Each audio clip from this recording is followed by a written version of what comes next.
The latest version of the Galaxy S6 finally does active well, but it's a great phone for plenty more than just the active types. Spoiler alert, I got one for myself. This is Joshua Vergara from Android Authority. What's going on, everybody? And this is the Samsung Galaxy S6 Active.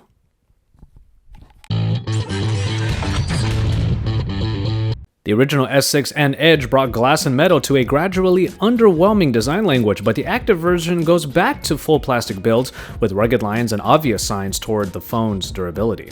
It is beefier all around, with hard lines showing not only how thick the device is, but how much more rugged it is. Rear camouflage print and a thick full bolted lining on the back try to show some real strength. Of course, the plastic will suffer from the typical problems from drops and bumps. Scuffs will detract from the Active's looks little by little. Not to mention the thickness of the device makes it really stand out in the Galaxy S6 line, though it could be argued that this actually helps handling. The buttons on the S6 Active are now all tactile and substantial, including the recent apps and back buttons up front and the addition of the Active key on the top left. Obvious issues can arise from this though. When in the pocket, presses of the power, home, and active keys can wake the phone, which has been a nuisance sometimes.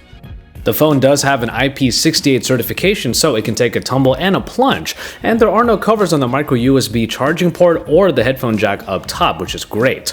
But also, a military-grade seal of approval when it comes to shocks makes this a phone that you can really throw anything at, or you can throw it at anything and you would still have a working phone. And in our testing, that has certainly been the case. Despite falls and plunges in water, the S6 Active never missed a beat. Sure, the right drop of the screen on a jagged rock will make it crack, but no user should be looking to do that deliberately anyway. Accident spills and light tossing around in daily life are what this phone protects itself from. Scuffs and scratches will gradually chip away from the S6 Active's looks, which isn't the most positively received aesthetic anyway. Plenty of you have already sounded off on how much worse this phone looks than the S6, but obviously those are all matters of opinion.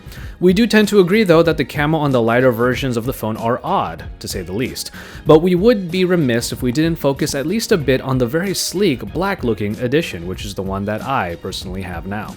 With no camo on the back, the black coloring helps mask some of the more drastic lines of the Active, and we simply think that black on black is the way to go here, even if scuffs in the future will show much easier on it. Sure, the Galaxy S6 Active makes it kind of painfully obvious why it looks the way that it does, but these choices do make it provide what other phones typically don't: added peace of mind. For the person who wants a powerful Galaxy S6 in a body that won't put it out of commission after a small drop, well, this is a prime choice. And if you're looking for a phone that does all of that already, then you're probably not going to be surprised why the phone looks the way that it does. What makes the Active line so intriguing is that Samsung doesn't skimp on the high-quality essentials just for resistance ratings. The screen is a great starting point to see this, as the great Quad HD Super AMOLED display returns and is encased in the strong body we just got done talking about. And at 5.1 inches, the typical saturated colors pump out 576 pixels per inch. The display really does punch out colors, but they are easy to see outdoors, especially when the light sensor notices the bright conditions and pumps up the display for even better viewing. All text looks good as well, and at 5.1 inches in the screen, there should be few issues reading words here. Though water will still register touches on the screen, it's important to note that it doesn't spaz out when submerged. That being said, the screen can be made inoperable for underwater camera usage by using the Aqua mode in the camera app. Another great display by Samsung returns in the Active version of its newest smartphone, so there's no sacrificing viewing enjoyment just for the ruggedness this phone gives. Performance is also as good as ever, with the Exynos 7420 also returning, and it could be argued that for active types it is just as important to be snappy. 3GB of RAM helps with multitasking, and then there is the Mali T760 for gaming. Now, speaking of gaming, few issues have been observed when playing my typical games, and perhaps more importantly, the Active never got as warm as its original brethren when under heavy gaming load. Multitasking is easy as well, with the recent apps button getting a lot of play for my particular active lifestyle. Music apps, activity trackers, and Evernote for logging workouts are among the most used combinations. Ultimately, the same great performance from the original S6 comes from not only the powerful in-house processor, but the optimizations made to the UI, again done in-house, and in our opinion, done right. Even my personal unit, customized with a Google Now launcher and a custom lock screen, works fine and seldom slows down to the point where I need to close all applications. It's probably obvious where the hardware gets changes here, with the water, shock, and dust resistance that makes this phone one of the most resilient devices we've used this year. The storage is nothing to boast about, however, as there is no microSD card slot once again, like in the originals, and the Active only comes with 32GB of onboard storage, which can get used up pretty easily. Some compromises also had to be made in the Active, like the rear-facing speaker that is already a step back because of where it is, and then becomes almost inoperable until any water that gets into it dries out. There's also the lack of a fingerprint reader in the home button, which fans of the good iteration on the S6 and Edge will likely miss. But the heart rate monitor returns, which probably makes a little more sense for this Active edition of the phone than it does in the rest of Samsung's lineup. As an exclusive on AT&T, 4G LTE connectivity is as good as the carrier can dish out, but there have been no issues thus far with connectivity, and phone calls have come in loud and clear without any drops. A main part of the hardware department is the Active Key, a new button that can be used to launch two applications either by tapping or holding the button. It makes sense as a quick way to open an activity center, which it does by default, and a fitness application when you're on the move. But it makes just as much sense putting calendar apps and Evernote on it for quick access and logging of important information. If there's one thing to take away from the S6 Active, it's that this Active Key, a customizable launching button, is pretty much useful for anyone, and it's probably a feature that they should make available across all Samsung phones after this one. A high-capacity 3500 mAh unit is in this thicker phone with wireless charging capabilities baked in, and it proves one undeniable truth about battery life: bigger is definitely better. Full days of work have been met with relative but consistent ease by the Active, with some days leaving me at least 35% left in the tank and moderately heavy days getting me down to about 20%. Recently, fast charging has felt like a consolation prize to what was supposed to be better battery life in our phones, but the Active is proving that if you have a big battery and fast charging, well, that's probably the combination that works best for all of us right now. The camera of the Active is the same as the Galaxy S6, 16 megapixels at f1.9 for the rear, and a wide f1.95 megapixel shooter for the front. Of course, the experience is the same across the board with the S6 line, with a pretty intuitive camera app capable of all typical modes and a Pro mode that allows for changes in certain key elements like the white balance, ISO, and manual focus. The only real addition in the camera of the Active is the Aqua mode, which makes the screen inoperable for underwater usage. Pictures and videos are triggered by the Active Key and Volume Rocker, respectively. So image quality remains quite high, with details captured very well and largely left alone due to a minimal amount of post-processing. OLED shots do suffer from the typical noise, but it manages to do a better job than the majority of Android smartphone cameras in the market. In situations from selfies to foodie pictures, photos and video look great on the Active as they did on the S6 and Edge, which means good news for the outdoorsy type who might want to record a scenic memory. But for everyone else, this is still one of the best camera experiences available in Android today.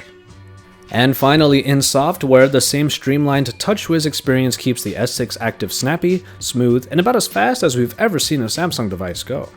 The only real addition in the Active is the Activity Zone, which basically lumps together S-Health, Media App Milk, and some extra tools like a barometer and stopwatch together for easy access. By default, it is the app that opens when hitting the Active key, but it is just as easy to put your own personal fitness application in place of it. Speaking of personal customization, the theme engine has provided an option for users to change the general colors, mostly, of core areas of TouchWiz, with replacement launchers and applications available for further changes. My personal S6 Active is a prime example of this, but even then, the core of TouchWiz isn't bogged down by any of the tweaks that I've made. The Activity Zone is not a huge improvement for the Active, but perhaps it's better to look at this rugged phone as a powerful yet durable shell around whatever fitness ecosystem you might already use in Android, on top of any other tweaks you might make for your version of Android. A total price of $695 puts the S6 Active just a tad more expensive than the original S6, and plenty cheaper than the S6 Edge. The catch, however, is that the Active is available only on AT&T, which will hopefully change, but is somewhat unlikely. We've seen rugged phones before, but this just might be the best one of the bunch. That's because what made the original S6 so powerful and so great returns and is now enhanced by what only a ruggedized phone can offer. Samsung would do well to provide this phone on more than just the AT&T network, but it would also do well to remember certain aspects of this phone that might make future ones better. We're talking about big battery and also that Active key. The S6 Active might be setting a benchmark in what an active lifestyle phone should be, mainly because the phrase active lifestyle can mean so many things, and this phone manages to satisfy pretty much all those demographics.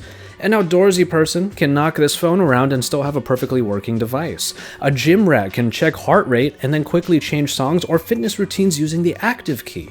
And even the heavy phone user Couch Potato will benefit from one of the best battery life experiences we've seen this year.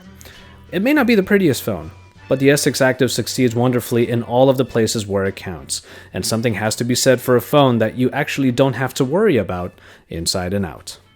As always, thank you guys very much for watching, and I hope you enjoyed this review of the Samsung Galaxy S6 Active. I stopped short of saying that this is the phone the S6 should have been in the first place, mostly because its looks don't appeal to everybody, but certain aspects of this phone really make it compelling, and perhaps the S6 could have benefited from things like the active key and a much larger battery, which is what you get in the Active. It is available for everybody, thankfully, but you have to go on AT&T in order to have it, so if you are not on AT&T, well, the barrier of entry is a little bit high for you guys. But to me, it's a little bit worth it, and I was already on AT&T, so I just went ahead and got one for myself. So keep it tuned to Android Authority for even more about the Galaxy S6 Active. You can see my versus video against the original S6 and the S6 Edge to hear my thoughts on how it stacks up against the original brethren.